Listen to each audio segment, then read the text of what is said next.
Look at the burning barn. See the man waiting outside. He holds a heavy rifle. He barks orders. He shoots people. This is Herbert Cukurs. He is a national hero, a famous Latvian aviation icon. He was their Charles Lindbergh. He flew to Africa and Japan. Listen closely to his past. You hear an aircraft engine. The loud roar brings hope. Now listen to the present. You hear sharp rifle fire. The loud crack echoes around. A dark forest pit waits below. The contrast is truly jarring. The fall from grace is steep. It is 1942. We stand in Belarus. The Arajs Commando arrives right here. They claim to fight local partisans. They murder unarmed civilians instead. They are innocent peasant families. The operations run until 1943. Intellectuals lead the daily slaughter. Respected figures coordinate the deaths. The elite take full charge. It is a stunning paradox. Idols turn killers. Doctors and lawyers gladly join them. Cukurs stands by the pit. The damp earth is fresh. He forces people into barns. He locks the heavy wooden doors. He sets them on fire. The intense heat melts everything. Black smoke chokes the air. He targets kids. He aims his heavy weapon. He pulls the trigger fast. He feels no remorse today. He buries the victims alive. He shows zero mercy now. Konrad's Calais stands right nearby. He is a diligent officer. He plans the train deportations. He coordinates the rural massacres. He tracks the daily death toll. He works with cold logic. The numbers grow. The forest graves get deeper. They wear no hidden masks. They hide no human faces. They build a killing machine. They create a nationalist illusion. Young men eagerly follow them. They look up to famous idols. The youth become fully corrupted. They learn how to murder. The commanders order new sweeps. They enter fresh foreign territories. They deem them ethnically impure. They bring total physical destruction. They leave nothing alive behind. Villages burn away. Dark blood soaks the soil.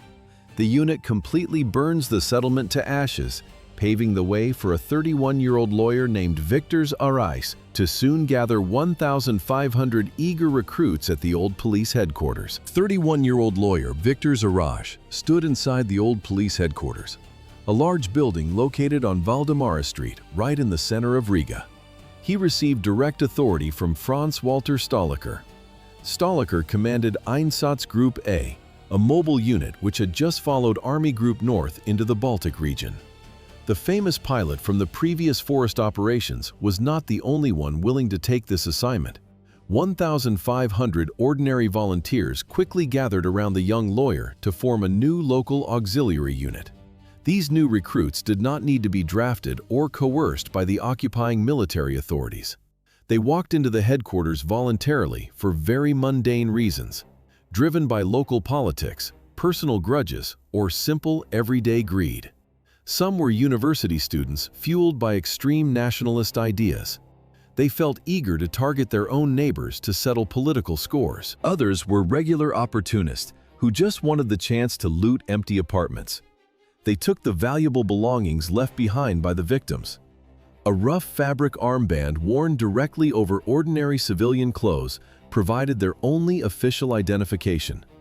This simple piece of cloth replaced any need for formal legal documents, police badges, or official warrants. The German commanders provided them with standard rifles and guaranteed them total immunity from any local prosecution. The men in the squad no longer required permission to operate within the dense city blocks. These ordinary local residents essentially received a free license to commit violence against their neighbors. They could choose their targets based on old rivalries or financial gain. The armed groups walked out onto the busy streets of the capital in broad daylight, wearing their new armbands. The unit began conducting mass arrests immediately, pulling people from their homes without the participation of any judges. The conditions to recruit these 1,500 men hit Riga in July 1941. How did a lawyer manage to compile the hit lists so fast? The Red Army retreated east. German units paused and let locals act alone. A power vacuum swallowed the capital. Riga had a population of about 350,000 people at the time. It was a dense city. Neighbors shared courtyards and stairwells. They knew each other by face. When Soviet forces left the city, that intimacy turned into a weapon. Those same neighbors now sat behind desks inside the old police headquarters. They opened address books. They dipped pens into black ink. They wrote down names, exact apartments, and family ties. Arājs managed the paper trail. His men spoke fluent Latvian. They needed no maps. They already knew exactly who lived where. The city infrastructure remained intact. No heavy artillery ruined the buildings, but the atmosphere on the streets changed in hours. This was no police force, it was a hunting network. The ink lists turned into physical raids. Armed squads walked down familiar alleys and knocked on doors they had passed for years. They dragged former acquaintances out into the daylight. The killing eventually moved from the city center to the muddy outskirts. The pine trees of the Rumbula forest concealed the mass graves. The paperwork kept growing every day. Men crossed out the dead. They wrote down fresh targets. German officers rarely had to identify anyone. The locals supplied the intelligence. 70,000 people passed through these lists in 3 years. Men wearing armbands locked the heavy doors of the Great Choral Synagogue from the outside. They walked slowly around the perimeter, splashing gasoline against the foundation and the walls. It was July 4th, 1941, and this sanctuary became the very first major target checked off Araj's newly written lists. Armed men surrounded the entire building on Gogol Street to block any possible exits before someone finally struck a match. The Great Choral Synagogue had been built in 1871, and it stood peacefully for 70 long years before this day.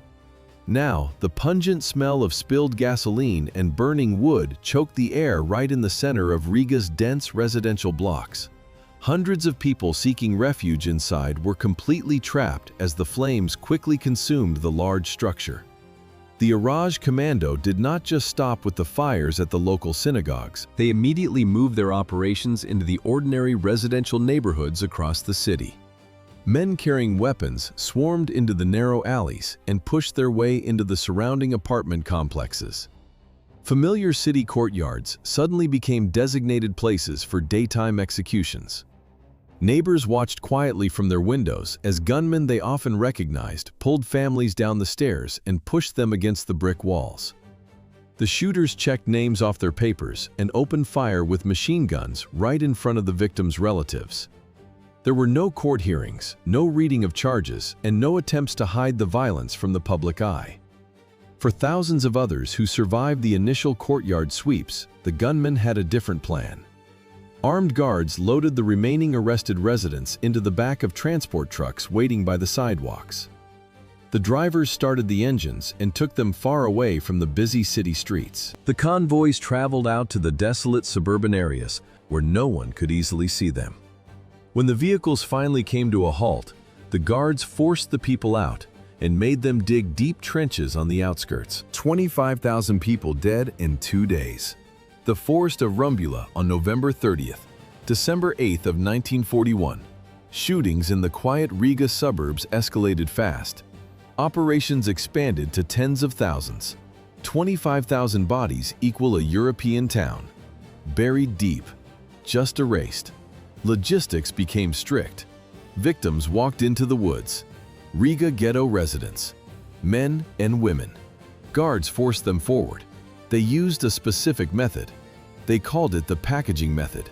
It maximized trench space.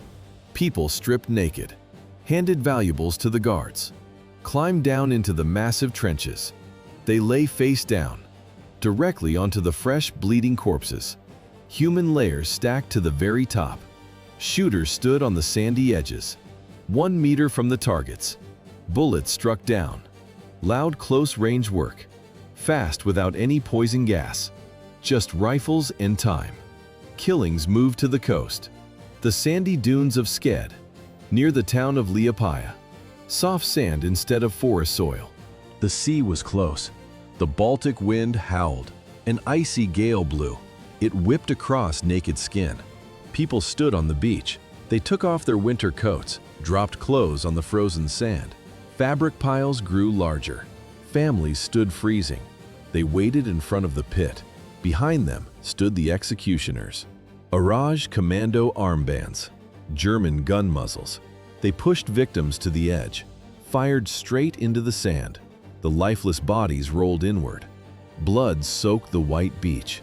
It washed slowly into the sea. They worked without pausing. The daily numbers grew. 70,000 killed out of 93,000 pre-war residents. 70,000 lives erased. The country became a graveyard. Neighbors killed neighbors. The squads moved on. They left nothing behind. But someone had a camera. The executioners took pictures. Prints kept as trophies. Photographs of these executions on the freezing sand survived inside the historical archives. In 1941, they wore their unit armbands openly on the streets of Riga, but by 1944, they were tearing them off to hide in the civilian crowds. By 1943, the front line shifted back toward the west, and the old confidence of the execution squads evaporated. The Soviet Red Army launched an offensive across the eastern territories, pushing German forces into a defensive retreat. The men of the Arajs Commando realized the war was lost, and many executioners deserted their posts to save themselves. The command structure of the death squads fell apart as the Soviet advance reached the borders of Latvia. German leadership officially erased the remaining units of the commando and folded those men into the Latvian Legion of the Waffen-SS. This was a late attempt by Berlin to use local gunmen to delay the collapse. In October 1944, Soviet troops pushed right into the capital. By early 1945, the shooters understood that military uniforms were basically a death sentence. They threw away their tunics and pulled off any remaining insignia before abandoning their barracks. The men took off their blood-stained gear and put on the worn clothes of displaced people. Former commanders silently mixed into the massive columns of refugees heading west. How did the commander of a firing squad avoid trial? He took the name Viktor's Zybots. He got a job with the British military. Viktor's Arājs escaped successfully. He dropped his identity. He moved to West Germany. He became a civilian. The British hired him to manage post-war refugee camps. He sorted paperwork. He distributed supplies. Nobody asked questions about his sudden arrival, and nobody bothered to check his Baltic military past. He lived quietly. Time passed by. In 1945, he shed his uniform. And jump forward to 1975, German police knocked on his door. They found him in Hamburg. The massive West German trade hub thrived during the 1970s. It sat physically disconnected from the Baltic execution pits. The port city offered perfect anonymity. Investigators spent years tracking tiny clues. They finally matched the photographs. The trial opened. It dragged on for 4 years. Prosecutors presented undeniable evidence. Witnesses placed him right at the mass graves. In 1979, the judge handed down a life sentence. Arājs went to a prison cell. He stayed there until 1988. He died there. He never saw Latvia again. His squad destroyed the Jewish community. The commander stole decades of peace. He bought 30 years of life under a fake name before his arrest. Former pilot Herbert Sukers arrives at an empty house in Montevideo to sign a promising business contract. He expects a routine meeting. They are already waiting in the shadows. While Soviet courts prosecuted hundreds of ordinary shooters back east, this fugitive commander faced a quiet liquidation abroad. While his former boss lived peacefully in West Germany, Sukers had fled more than 12,000 kilometers away from the Baltics. The year is 1965. He steps inside the dusty hallway. Mossad agents step out and immediately block the exits. A violent struggle breaks out in the tight space. The echo of heavy boots and slamming bodies bounces off the bare walls of the empty rooms. Sukers puts up a fierce physical fight. The agents do not hold back. They kill him right there on the wooden floor. Distance offered zero protection.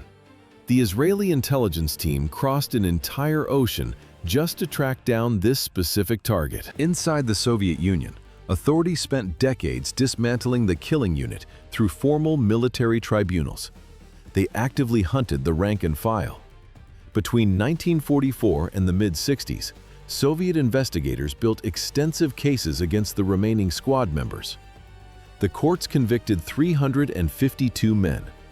Judges sent the vast majority into correctional labor camps across the country. Prison terms ranged from 10 to 25 years of hard labor. 30 men who directly fired the weapons into the execution pits were sentenced to death and executed.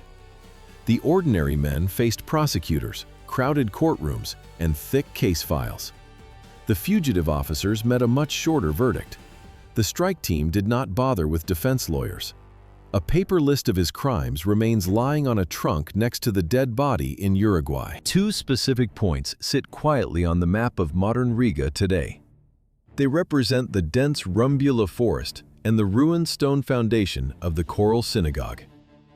A dead body lying in Montevideo did not bring back the dead.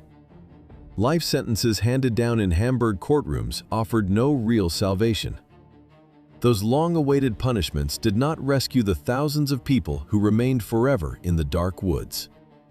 You can walk through these locations right now on a quiet afternoon. Visitors see almost nothing out of the ordinary. Fresh green grass simply covers the ground. It completely hides the strange, unsettling unevenness of the soil above the mass graves in Rumbula today. The physical traces of the violent past seem entirely erased by passing time. Yet the quiet earth still holds everything underneath its surface. Massive tragedies actually happened in this exact space. They were shaped not by vague historical forces, but by very specific actions of local men. Mass executions are never just spontaneous historical events. They are always the direct result of a long series of personal decisions made by specific people holding weapons. The men who willingly filled these muddy trenches with local victims were not imported monsters. They were not anonymous soldiers deployed from a faraway land. They were ordinary citizens and enthusiastic local volunteers. Former respected professionals decided to turn the murder of their own compatriots into a systematic daytime job. Hatred slowly took over the city streets.